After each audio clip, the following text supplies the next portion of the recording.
ഓം നമോ നാരായണായ.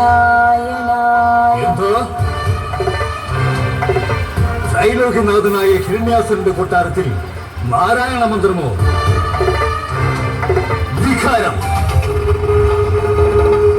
ആരാണ് ഈ അശുഭമന്ത്രം ഉച്ചരിക്കുന്നത്? ചോദിക്കേണ്ട പിതാശ്രീ, ഇത് നാം തന്നെയാണ്, അവിടുത്തെ പുത്രൻ. നമ്മുടെ പുത്രനോ? നമ്മുടെ വർഗശത്രുവിന്റെ നാമം നീ ജപിക്കുന്നതെന്തിന്? വിശ്വപരിപാലകനും സർവചരാചരങ്ങളിലും കുടികൊള്ളുന്നവനുമായ ഭഗവാൻ മഹാവിഷ്ണുവിന്റെ നാമം എങ്ങനെയാണ് അശുഭമാകുന്നത് പിതാശ്രീ?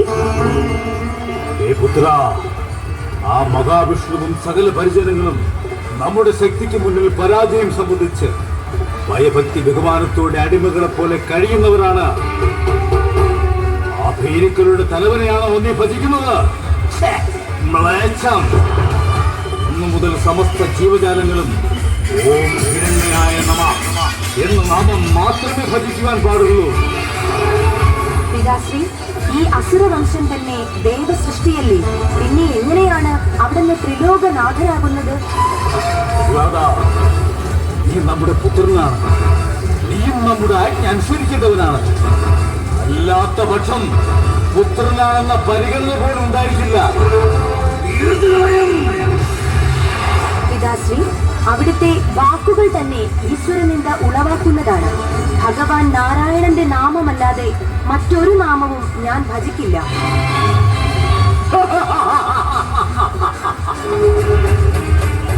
അങ്ങനെയാണെങ്കിൽ നിന്നെ നാം വധിക്കാൻ പോവുകയാണ്.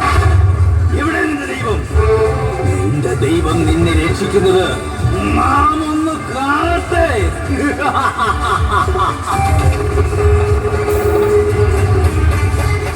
പിതാശ്രീ, ഈ തൂണിലും തുരുമ്പിലും സർവചരാചരങ്ങളിലും എന്റെ ദൈവം ഇരിപ്പുണ്ട്.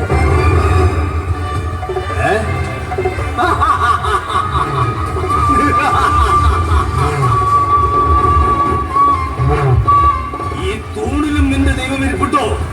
എന്നാൽ നാം അതൊന്ന് കാണട്ടെ.